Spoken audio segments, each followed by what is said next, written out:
દાખલાઓ સ્ટાર્ટ કરીએ એની પહેલા ચાર બેઝિક સૂત્રો આપણે એક વખત યાદ કરી લઈશું. સૌથી પહેલું સૂત્ર, first formula, P10 minus P1 upon P10 બરાબર N2 upon N1 plus N2. બીજું ડેલ્ટા TB બરાબર KB ગુણ્યા મોલાલિટી, ડેલ્ટા TF બરાબર KF ગુણ્યા મોલાલિટી અને પાઈ બરાબર W2RT upon M2V બરાબર. જો યુરિયા, ગ્લુકોઝ કે સુક્રોઝ જેવા બિન આયનીકરણ પામે તેવા સંયોજનો હોય તો વોન્ટ ઓફ અવયવ I ની જરૂર નથી. પણ જો NaCl, copper sulphate, sulphuric acid, NaOH, KOH જેવા વિદ્યુત વિભાજ્ય હોય અથવા તો acidic acid, benzoic acid, formic acid જેવા સંયુગ્મન પામે તેવા અણુ હોય તો હંમેશા યાદ રાખજો વોન્ટ ઓફ અવયવ દરેક સૂત્રમાં લેવો પડે. અને મેઇન બે સૂત્રો જે આપણી ટેક્સ્ટબુકમાં નથી, માઇન્ડમાં ક્લિયર હોવા જોઈએ. વિયોજન અંશ આલ્ફા બરાબર I-1 upon N-1 અને સુયોજન અંશ x is equal to 1 minus I into N upon N-1.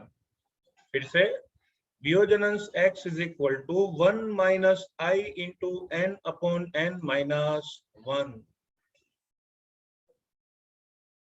So let us see उदाहरण नंबर 11 पाठ्यपुस्तक पेज नंबर 56 कोयडा नंबर 11. जो શું કહે છે, પ્રોટીન નું 200 સેન્ટીમીટર ક્યુબ જલીય દ્રાવણ 1.26 ગ્રામ પ્રોટીન ધરાવે છે. હવે જો તમને કદ આપ્યું છે 200 સેન્ટીમીટર ક્યુબ, તમને યાદ હશે સેન્ટીમીટર ક્યુબ હોય એને સીસી પણ કહેવાય, સીસી પણ કહેવાય અને એની સાથે સાથે સેન્ટીમીટર ક્યુબ એને ml પણ કહેવામાં આવે છે. તો 200 centimetre cube is equals to 200 ml.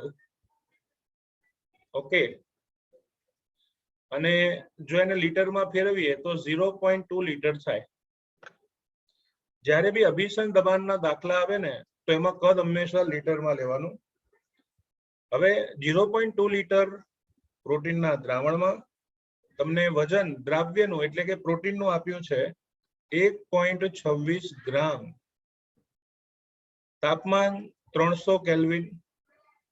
Okay, અને અભિસરણ દબાણ પણ તૈયાર આપ્યું છે પાઈ બરાબર 2.57 ગુણ્યા 10⁻³ ઓકે, એવું કે છે અજ્ઞાત પદાર્થનો એટલે કે પ્રોટીનનો અણુભાર શોધો. તો આ એકદમ સિમ્પલ દાખલો છે, સૂત્ર આવડે તો બધું આવડે બરાબર. તો પ્રોટીનનો અણુભાર શોધવા માટે આપણે સૂત્ર લગાવીશું કે ભાઈ અભિસરણ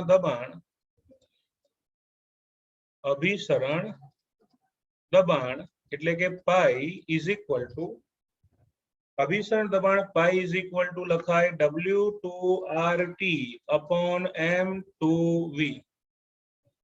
W2RT upon M2V. ચલો હવે આપણે અહીંયા અણુભારને સૂત્રનો કર્તા બનાવીશું, બીકોઝ આપણે અણુભાર શોધવો છે. તો અણુભારને સૂત્રનો કર્તા બનાવીએ તો M2 ઇઝ ઇક્વલ ટુ આવશે W2RT upon pi V. Okay, ચલો બધા મૂલ્યો મૂકી દઈશું. અત્રે એઝ યુ નો વજન તમને આપ્યું છે 1.26 ગ્રામ પ્લસ ગુણાકારમાં આવશે R. હવે જો છે ને પાઈ નો જે એકમ હોય ને એ જ એકમમાં તમારે R નું મૂલ્ય લેવું પડે. અહીંયા 12 એકમ છે એટલે લીટર ઇન્ટુ 12 એકમ લઈશું એટલે કે 8.314 લીટર ઇન્ટુ 12 પર મોલ ઇન્ટુ કેલ્વિન. તાપમાન તૈયાર છે કેલ્વિનમાં 300 મૂકી દો. પછી અભિસરણ દબાણ આપ્યું છે 2.57 ગુણ્યા 10⁻³ ગુણ્યા કદ છે બાળકો 0.2.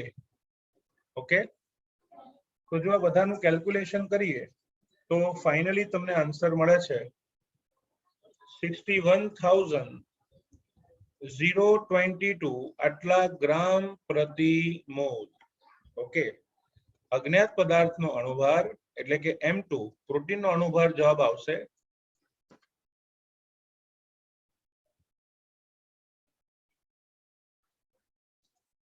અજ્ઞાત પદાર્થનો અણુભાર આવશે 61,022 આટલા ગ્રામ પ્રતિ મોલ. એકદમ સિમ્પલ પ્રશ્ન છે અને ખાસ તમારે શીખવાનું શું છે, એક્ઝામમાં કઈ રીતે તમે રિપ્રેઝન્ટ કરો છો આન્સરને. અમુક લોકો શું કરે કે આપેલ માહિતી તમને ક્યાંય દેખાય નહીં આન્સરમાં અને સૂત્ર ક્યાંય ખોઈ ગયું હોય, સીધું મૂલ્ય દેખાય અને જવાબ દેખાય, પછી એવા વિદ્યાર્થીઓને રિઝલ્ટમાં માર્ક નથી દેખાતા. બરાબર, પછી ઘરે આવીને એવું કે બોસ આપણે તો છાપી નાખ્યું, પૂરા જ માર્ક આવશે, જોરદાર ગયું પેપર. રિઝલ્ટ આવે ને એટલે આપણે કોઈને જવાબ નથી આપી શકતા. એનું કારણ રિપ્રેઝન્ટેશન. બરાબર, તો આટલું એકદમ સુસ્પષ્ટ અને વ્યવસ્થિત રીતે લખવું જરૂરી છે. ચલો, ત્યારબાદ કોયડો નંબર 12.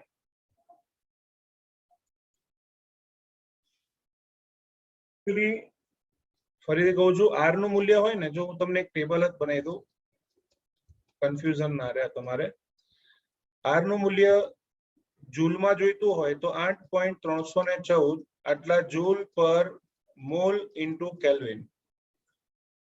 બરાબર, પછી કેલરીમાં જોઈતું હોય તો કેલરી પર મોલ ઇન્ટુ કેલ્વિનમાં આવશે 1.987. ઓકે, તો આ છે joule and that is calorie. હવે જો આર નું મૂલ્ય તમારે લીટર ઇન્ટુ વાતાવરણમાં જોઈતું હોય તો 0.082 લીટર ઇન્ટુ વાતાવરણ પ્રતિ મોલ ઇન્ટુ કેલ્વિન. અને જો લીટર ઇન્ટુ બાર પ્રતિ મોલ ઇન્ટુ કેલ્વિનમાં જોઈએ તો 8.314 આટલું લખ્યું હતું મેં, ગુણ્યા 10⁻2 ઘાત લઈ લેવાનું એટલે 0.08314 જેવું કહી શકાય. બરાબર, તો આ મૂલ્યો ખાસ યાદ રાખજો, એનો ઉપયોગ આપણે કરીશું. કોયડો નંબર 12, લખાણ સંબંધી પ્રશ્નો, પેજ નંબર 57. એમાં 12 નંબરનો કોયડો છે. જો શું કહે છે, 37 ડિગ્રી સેલ્સિયસ તાપમાને એટલે કે temperature is given 37 degree Celsius. એને કેલ્વિનમાં ફેરવો તો 37 પ્લસ 273 કરો એટલે ઓલમોસ્ટ એનું તાપમાન આવશે 310 કેલ્વિન. 450 મિલી પાણીમાં એટલે કે કદ આપ્યું છે 450 ml, એને અવશ્ય લીટરમાં ફેરવી નાખો 45 લીટર. અણુભાર તમને કીધું છે કે પોલિમરનો અણુભાર આપ્યો છે 1,85,000 ગ્રામ પર મોલ, એટલે કે અણુભાર તૈયાર છે. હવે વજન આપ્યું છે કે પોલિમરનું વજન જો 1 જ ગ્રામ ઓગળ્યું હોય તો દ્રાવણનું અભિસરણ દબાણ કેટલું થાય. તો એનો જ પ્રશ્ન ફેરવીને પૂછે તો આપણને આવડવો જોઈએ. તો જો બાળકો અભિસરણ દબાણ પાઈ નું મૂલ્ય પૂછ્યું છે તો ડાયરેક્ટ સૂત્ર મૂકી દઈએ, પાઈ બરાબર W2RT છેદમાં M2V. બરાબર, ચલો દ્રાવ્યનું વજન 1 ગ્રામ, આર નું મૂલ્ય છે 8.314 ગુણ્યા 10⁻2 ઘાત, તાપમાન આવશે 310 કેલ્વિન. અણુભારનું મૂલ્ય લઈશું 1,85,000 ગુણ્યા દ્રાવણનું કદ ml માં નહીં રાખતા 0.45 લીટર આવે. જો આ બધા જ મૂલ્યો મૂકીને આપણે કેલ્ક્યુલેશન કરીએ તો અભિસરણ દબાણ 12 માં આવશે, ગણી નાખીએ 310.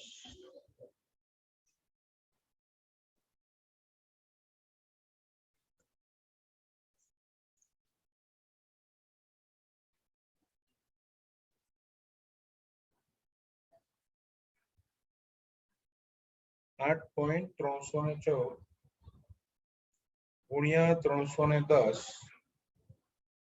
ભાગ્યા 1,85,000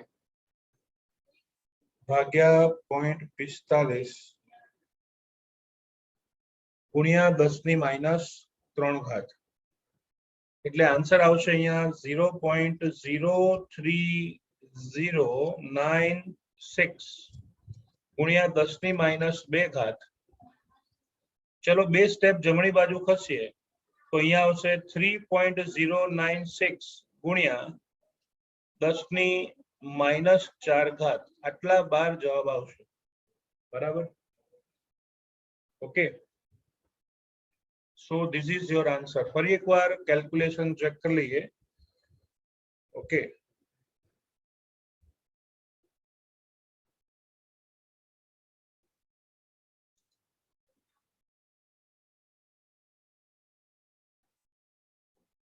$8.314 ગુણ્યા 10⁻². 1 ગ્રામ, તાપમાન 310, 1,85,000, 0.314 310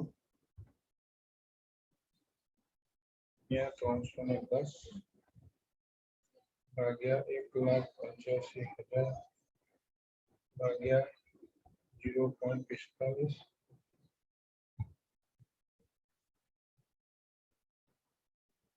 ઓકે, ડન. તો 10⁻² એમને એમ રાખીએ, બે સ્ટેપ જમણી બાજુ ખસીએ એટલે આ જવાબ આવશે. તો ધીસ ઇઝ યોર આન્સર, કોયડો નંબર 12.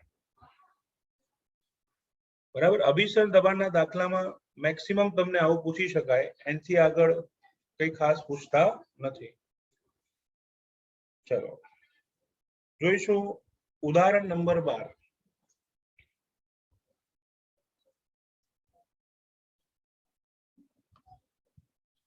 ચોપડીનું ઉદાહરણ નંબર 12.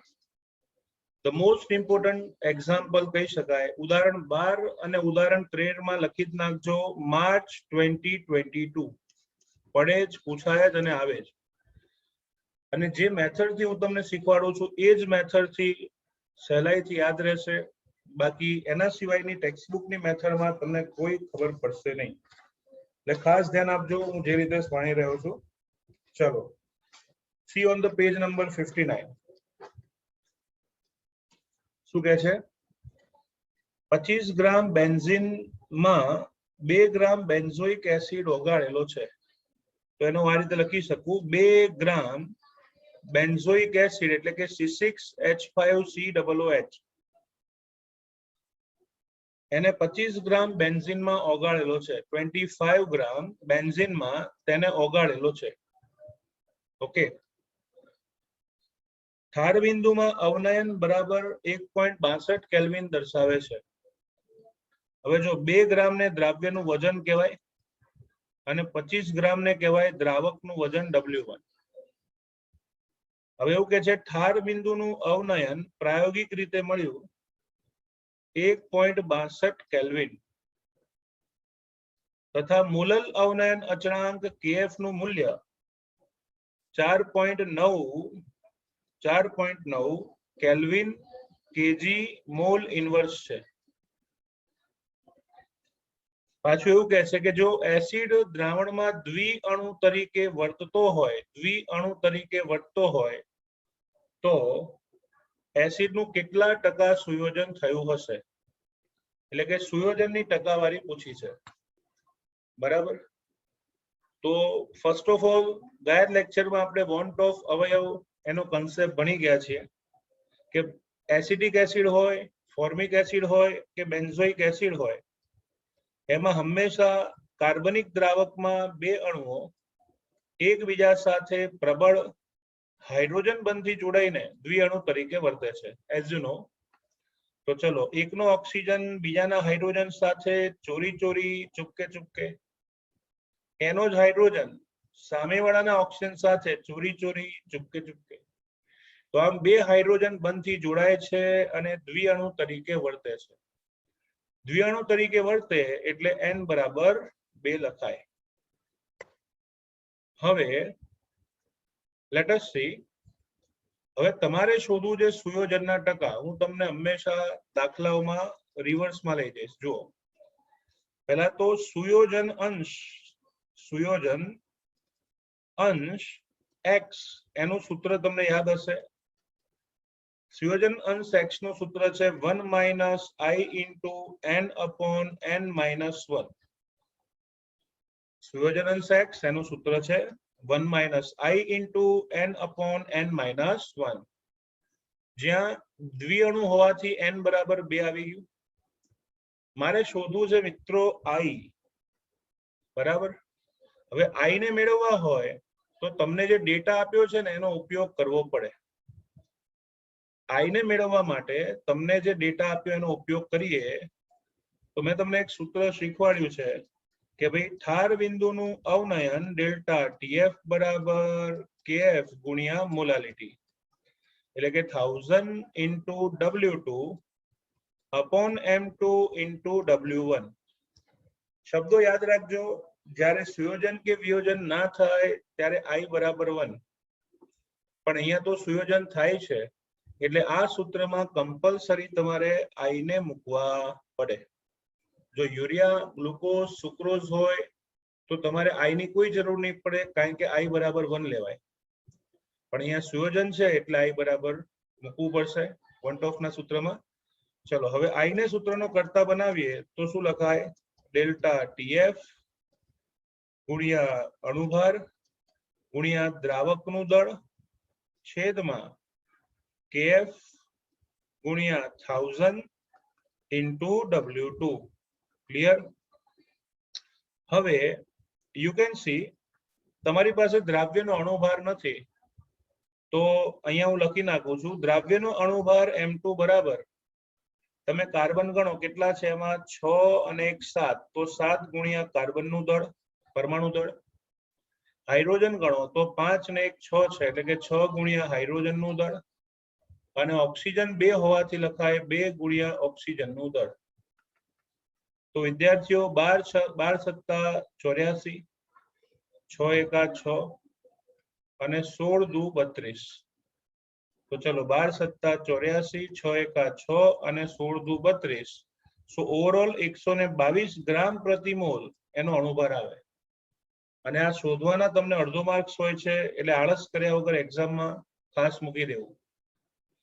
તો બસ જોઈતું તો એ મળી ગયું, રાહ નહીં જોવાની. Delta tf is equal to delta tf તમને આપ્યો તો કદાચ 1.62 કેલ્વિન.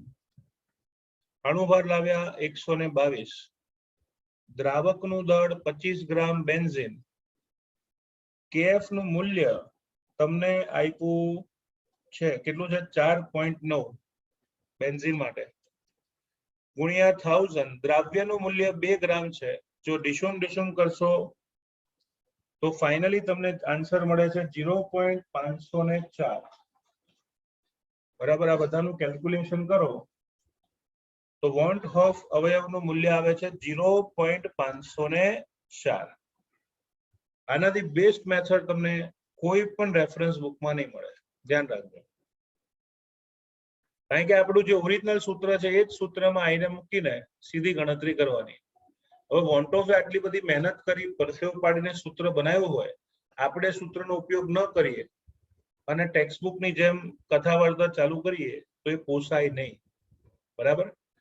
ચલો તમને i મળી ગયું, એટલે કે અહીંયા i જોઈએ છે મળી ગયું. n નું મૂલ્ય 2 આવશે કારણ કે દ્વિઅણુ બનાવે છે, તો બસ મૂલ્ય મૂકી દઈએ તો 1 માઇનસ 0.504 દ્વિઅણુ હોવાથી n બરાબર 2 છેદમાં 2 ઓછા 1, તો ગુણાકાર કરીએ તો આવે 0.496 ગુણ્યા 2 ભાગ્યા 2 ઓછા 1 1 આવે. So your answer should be 0.992. તો વિદ્યાર્થીઓ આ તમારો જવાબ નથી. તમને એવું કીધું સુયોજનની ટકાવારી શોધો, તો અહીંયા સુયોજનનો અંશ આવ્યો ને તો ખાલી 100 વડે ગુણી નાખવાની કે ભાઈ સુયોજનની ટકાવારી ઇઝ ઇક્વલ ટુ સુયોજન અંશ ગુણ્યા 100, એટલે કે 99.2% જેટલા બેન્ઝોઇક એસિડના અણુઓ એનું સુયોજન થયું હશે. ઓકે, 99.2% જેટલા અણુઓનું સંયુગ્મન કે સુયોજન થયું હશે. ક્લિયર?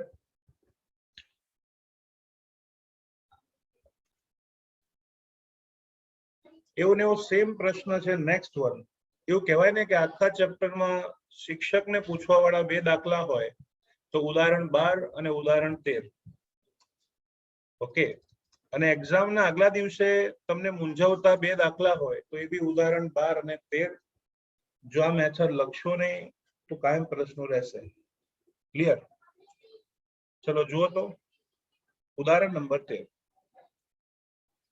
1.06 ગ્રામ પર ml ઘનતા ધરાવતા 0.6 ml એસિટિક એસિડને, પહેલા તો અહીંયા એસિટિક એસિડ CH3COOH માટે એવું કીધું કે 0.6 ml જેટલો એસિટિક એસિડ જેની ઘનતા 1.06 ગ્રામ પર ml છે એને 1 લીટર પાણીમાં ઓગાળેલ છે.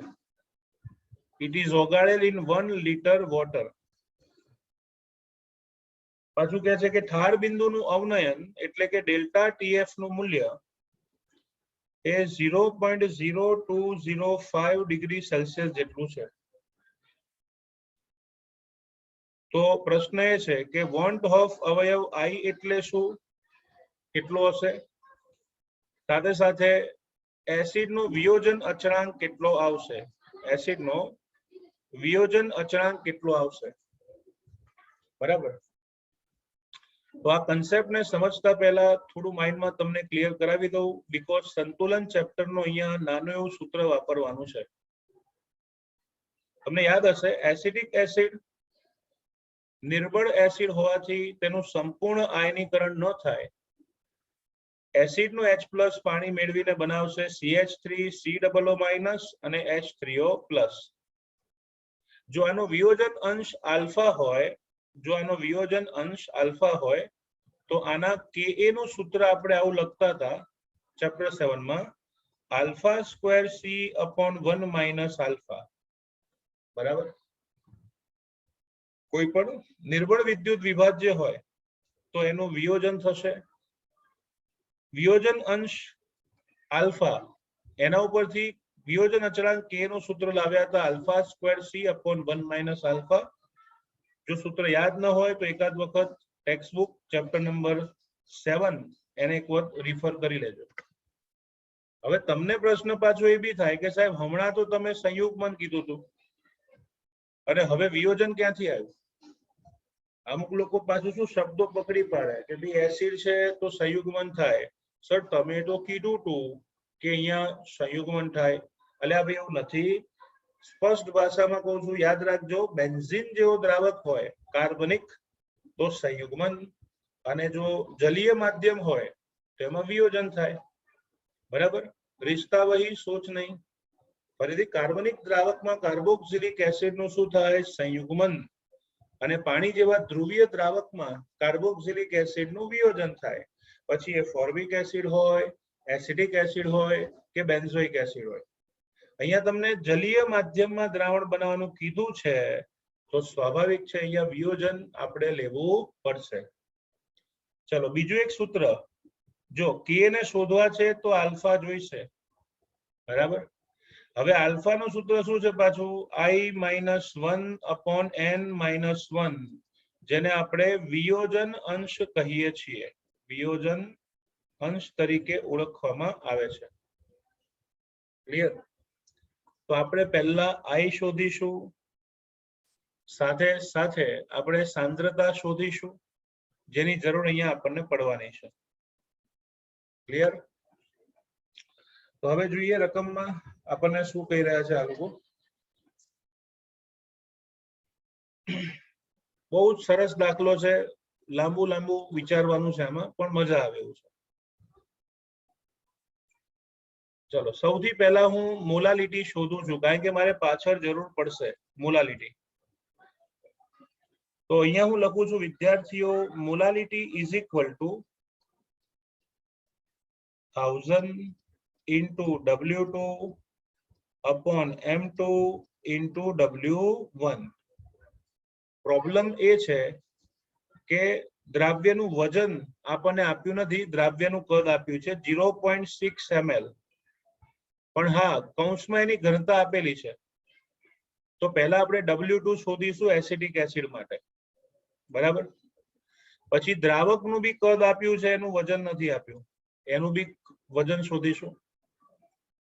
એસિડિક એસિડ નો અણુભાર આવે છે બાળકો 60 ગ્રામ પર મોલ, બરાબર. એ ગણી નાખવાનું. તો જો સ્ટુડન્ટ, સૌથી પહેલું સ્ટેપ આપણે વજન શોધવાનું છે. તો અહીંયા હું પહેલો મુદ્દો લખું છું કે CH3COOH માટે, એસિડિક એસિડ માટે ઘનતા બરાબર દળ ભાગ્યા કદ. હવે તમારે વજન જોઈતું હોય તો માટે લખી શકાય દળ W2 એટલે કે વજન બરાબર ઘનતા ગુણ્યા કદ આવશે. અચ્છા, ઘનતા છે 1.06 ગ્રામ પર ml અને કદ છે બાળકો 0.6 ml.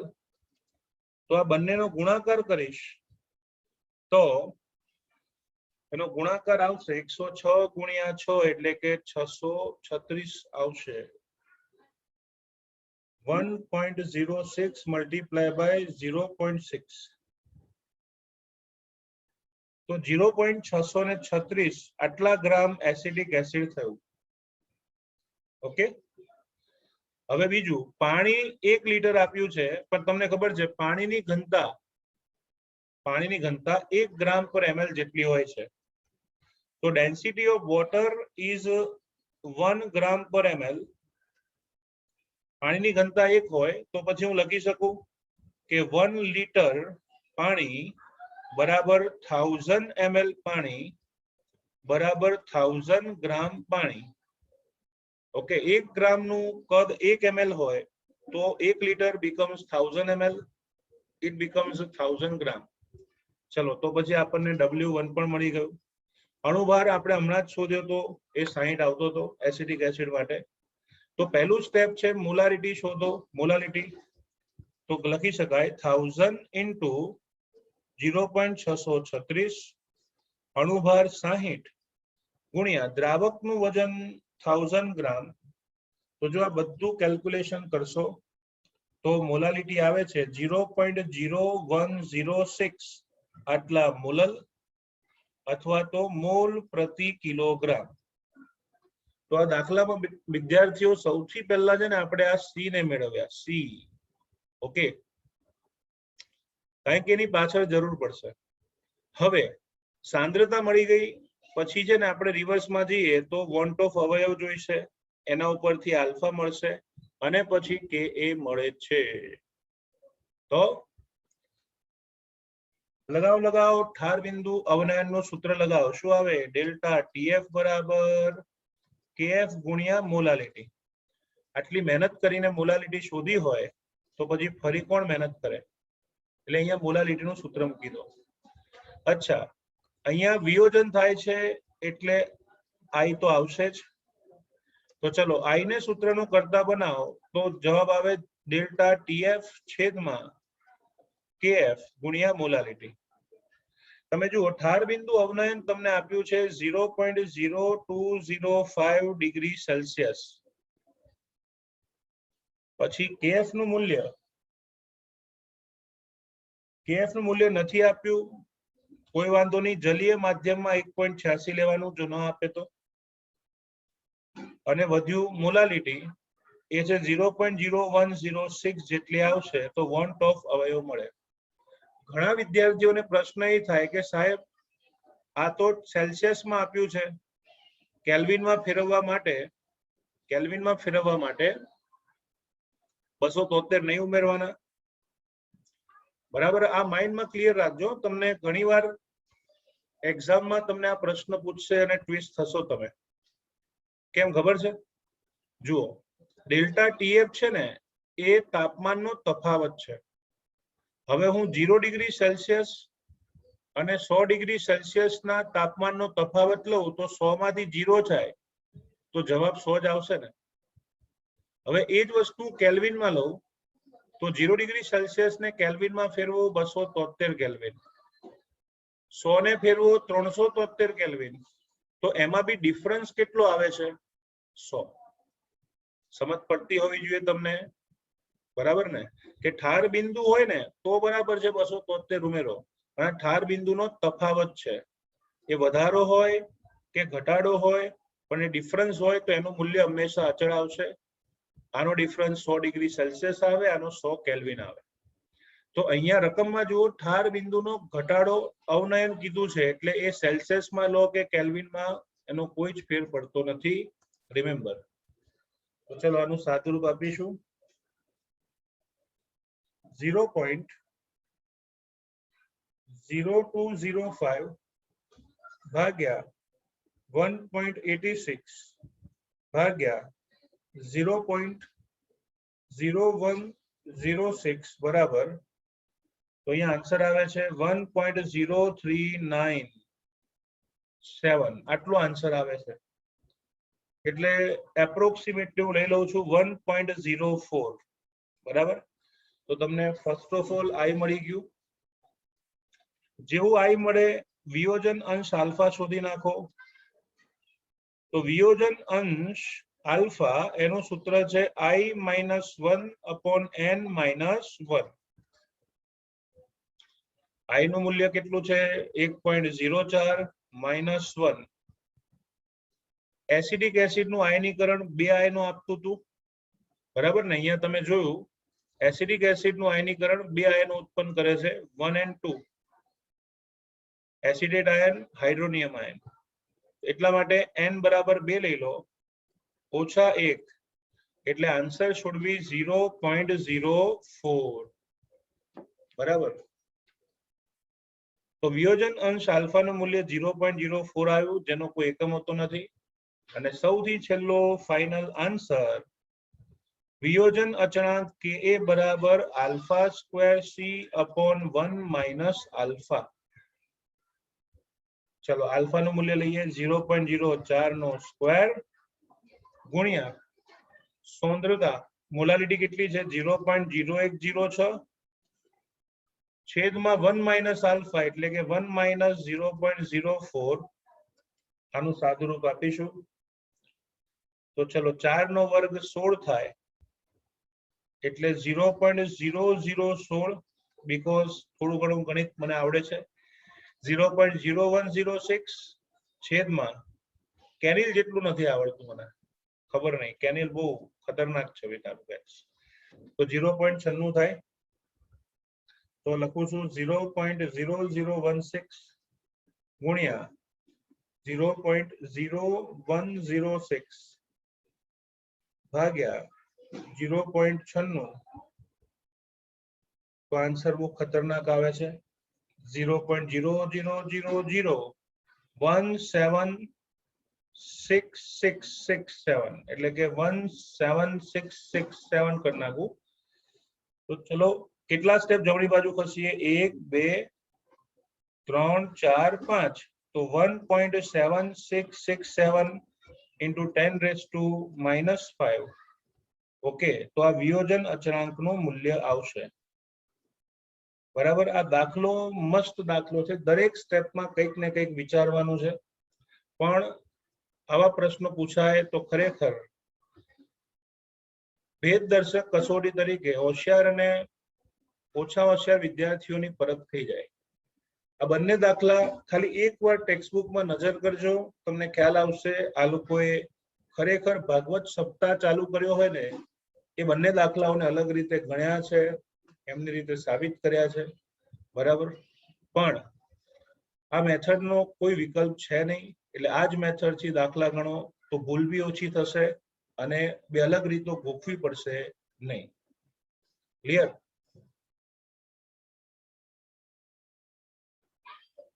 સ્વાધ્યાયનો દાખલા નંબર 40. ઓકે, બહુ સિમ્પલ દાખલાઓ છે. સ્વાધ્યાયનો 40મો દાખલો. તમને એવું કીધું છે 27 ડિગ્રી સેલ્સિયસ તાપમાને 0.75 એટમોસ્ફિયર દબાણે દર્શાવે તેવા કેલ્શિયમ ક્લોરાઇડના દ્રાવણ માટે 2.5 લિટર પાણીમાં દ્રાવણ બનાવવા માટે કેલ્શિયમ ક્લોરાઇડનો કેટલો જથ્થો જોઈશે? ફરીથી તમને તાપમાન આપ્યું છે, જો CaCl2 માટે ફર્સ્ટ ઓફ ઓલ ટેમ્પરેચર આપ્યું છે 27 degree Celsius. It is equal to 300 kelvin. અભિસર દબાણ પાઈ નું મૂલ્ય છે 0.75 વાતાવરણ. કદ આપ્યું છે 2.5 લીટર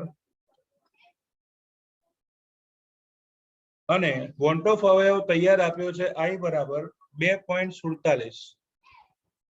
ઓકે, એવું કહે છે કે કેટલું દ્રાવ્ય ઉમેરવાથી કેટલો દ્રાવ્યનો જથ્થો ઉમેરો તો અભિસરણ દબાણ 0.75 વાતાવરણ થાય. ક્લિયર? હવે મેં તમને પહેલા આપી કીધું, ફરી એકવાર યાદ કરી દઉં કે જો સુયોજન કે વિયોજન ન થતું હોય યુરિયા, ગ્લુકોઝ કે સુક્રોઝ, તો એમાં I નહીં મૂકો સૂત્રમાં તો ચાલશે, પણ જેમાં વિયોજન થતું હોય, સંયુગ્મન થતું હોય, એ બધા જ દાખલામાં I નું મૂલ્ય લેવાનું. બરાબર? પહેલા તો આટલું જોઈ લો, કેલ્શિયમ ક્લોરાઇડ નું આયનીકરણ થાય તો કેલ્શિયમ 2+ અને 2Cl- બને છે.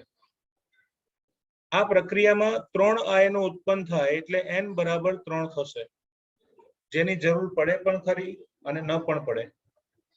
તમને વોન્ટ ઓફ અવયવ તૈયાર આપ્યો છે એટલે વિચારવાની કઈ જરૂર છે નહીં, સીધું સૂત્ર જ મૂકી દઈએ. અભિસરણ દબાણ પાઈ બરાબર W2RT upon M2V. ભૂલ્યા વગર મૂકી દો ને I. બરાબર? તો બધું જ તમારી પાસે છે, માત્ર અણુભાર શોધવાનો છે. તો જો દ્રાવ્યનો અણુભાર M2 ઇઝ ઇક્વલ ટુ કેલ્શિયમનું પરમાણુ દળ પ્લસ 2 ગુણ્યા ક્લોરીનનું પરમાણુ દળ. બરાબર ને? કેલ્શિયમનો પરમાણુ ભાર આપશે 40, ક્લોરીનનો આપશે બાળકો 35.5 ગુણ્યા 2 એટલે કે ઓલમોસ્ટ 71. તો 40 વત્તા 71 કરો તો 111 ગ્રામ પ્રતિ મોલ તેમનો અણુભાર થાય. તો કઈ નહીં, આ બધા જ મૂલ્ય આપણે વારંવાર મૂકી દઈએ બધા. તો I નું મૂલ્ય છે 2.47 ગુણ્યા વજન આપ્યું છે, શોધવાનું છે ભાઈ, તાપમાન 300 કેલ્વિન, અણુભાર 111, દ્રાવણનું કદ લીટરમાં છે કે નહીં જોઈ લેવાનું, અને અભિસરણ દબાણ આપ્યું છે 0.75. भगवान का दिया सब कुछ है, पाई है, R है, T है, I है, M2 है, V है, तो बस लगाओ W2 को सूत्र नो करता बनाओ. तो W2 इज इक्वल टू 0.75 गुणिया बोलो साहेब R ने તો અત્યારે R નું મૂલ્ય રહી ગયું છે. R નું મૂલ્ય આવશે વિદ્યાર્થીઓ, જો અહીંયા જોવાનું વાતાવરણ છે, બરાબર? તો 0.082 લીટર ઇન્ટુ વાતાવરણ પ્રતિ મોલ ઇન્ટુ કેલ્વિન આવશે. તો 0.75 ગુણ્યા 111 ગુણ્યા 2.5 ભાગ્યા 2.47 ભાગ્યા 300 ભાગ્યા 0.082. બરાબર? ચલો કેલ્ક્યુલેશન કરીએ. જો આ બધાની ગણતરી કરીશું તો જવાબ આવે છે, વજન કેટલું આવશે? 3.4188 3.4188 આટલા ગ્રામ જેટલું કેલ્શિયમ ક્લોરાઇડ આવશે. એટલે ઓલમોસ્ટ 3.42 પણ લઈ શકાય. ઓકે,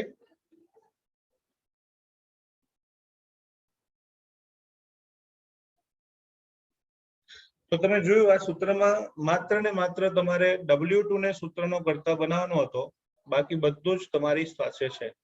બરાબર? ચલો આવો બીજો એક દાખલો જોઈએ, સેમ મેથડ. સ્વાધ્યાયનો છેલ્લો દાખલો 42. 25 ડિગ્રી સેલ્સિયસ તાપમાને, તો temperature is 25 degree Celsius 298 kelvin.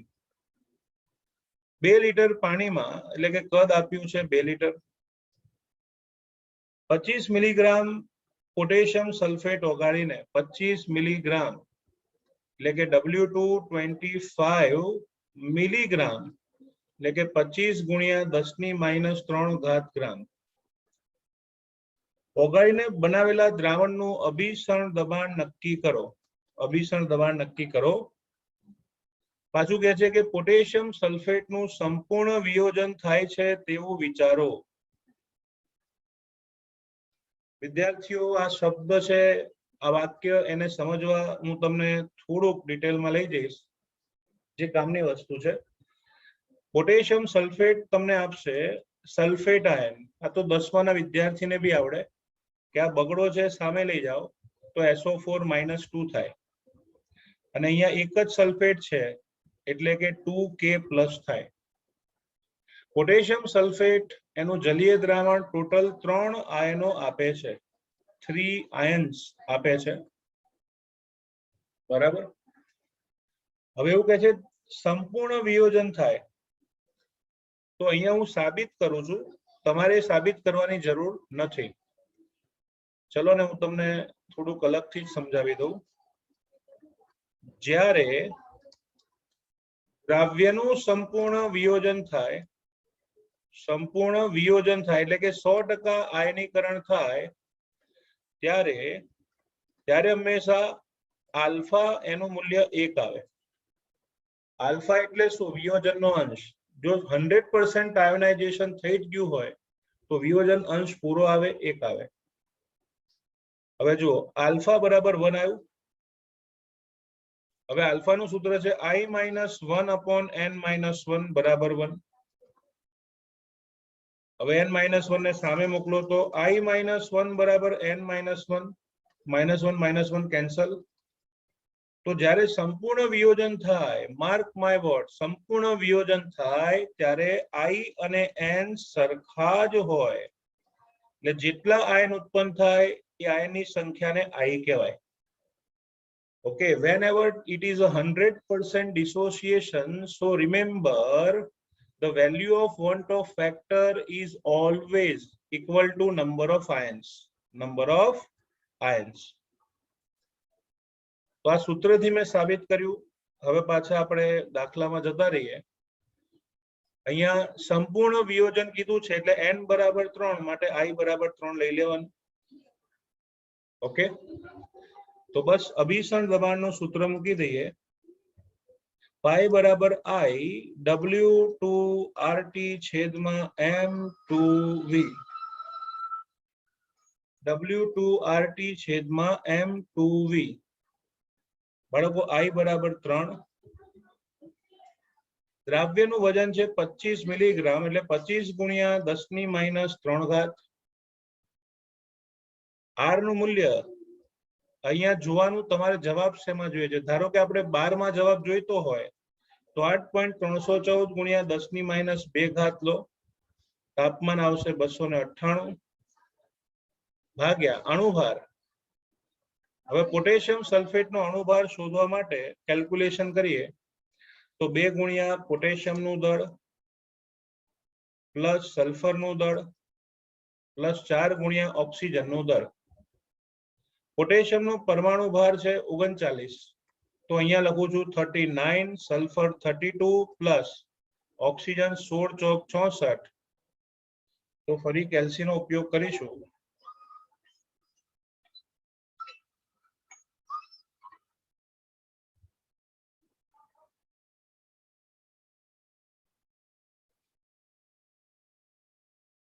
બરાબર, 39 ગુણ્યા 2 78 પ્લસ 32 પ્લસ 64 174 આટલા ગ્રામ પ્રતિ મોલ તેનો અણુભાર આવશે.